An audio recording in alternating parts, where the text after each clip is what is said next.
मेरे को अपनी पर्सनली उसमें दिक्कत आ रही है क्योंकि हमने पिछले साल और कोविड के बाद से इतना ज़्यादा रूटीन खराब हो गया है, शुरू कहाँ से करें? Okay, so basically, I think what Asmita is trying to put a point here is कि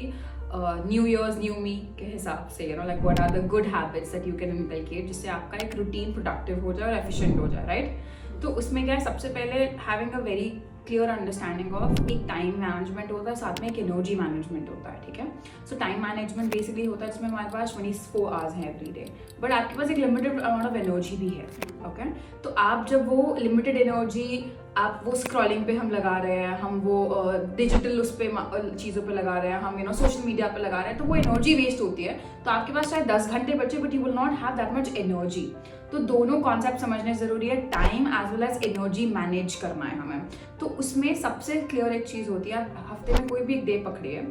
it could B Saturday, it could B Sunday, and उसके उस दिन बैठ के आप बस अपनी कुछ चीज़ें that you would love to accomplish in the coming week, make a list of all those things, it could be you want to read a book, it could be you want to like work out every day, basic things that you would,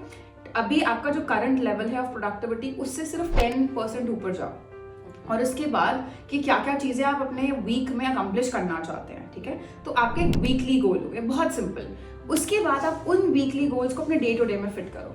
कि अगर आपने week में 10 चीज़ें आपको accomplish करनी है, तो अभी आप मंडे को क्या अकम्प्लिश कर सकते हो, ट्यूसडे को क्या कर सकते हो, वेडनेसडे, तो ऐसे करके अपने आप को वो टू डू दे दो, ठीक है, जिसमें आपके करंट रूटीन से आप सिर्फ 10% प्रोडक्टिव हो रहे हो। क्योंकि अगर हमें लॉन्जिटिविटी, अगर हमें इसको मेंटेन करना है, तो हम सिर्फ थोड़ा सा ऊपर जाएंगे तो बेटर है। क्योंकि बहुत बार आपने देखा होगा लोग बहुत पाउंड अप हो जाते हैं और वो बिल्कुल 180 डिग्री स्विच करते हैं और वो उसको मेंटेन ही नहीं कर पाते हैं। सो करंट अपनी बेस लाइन से 10% ऊपर जाके अपनी टू डू लिस्ट बनाओ वीकली, और उस वीक को फिर अपने डे टू डे में फिट करो। एंड उसके बाद आपने क्या करना है, अपने एक दिन पहले आपने अपने अगले दिन की टू डू लिस्ट को रिव्यू करना है, और अगले दिन it's just be in front of you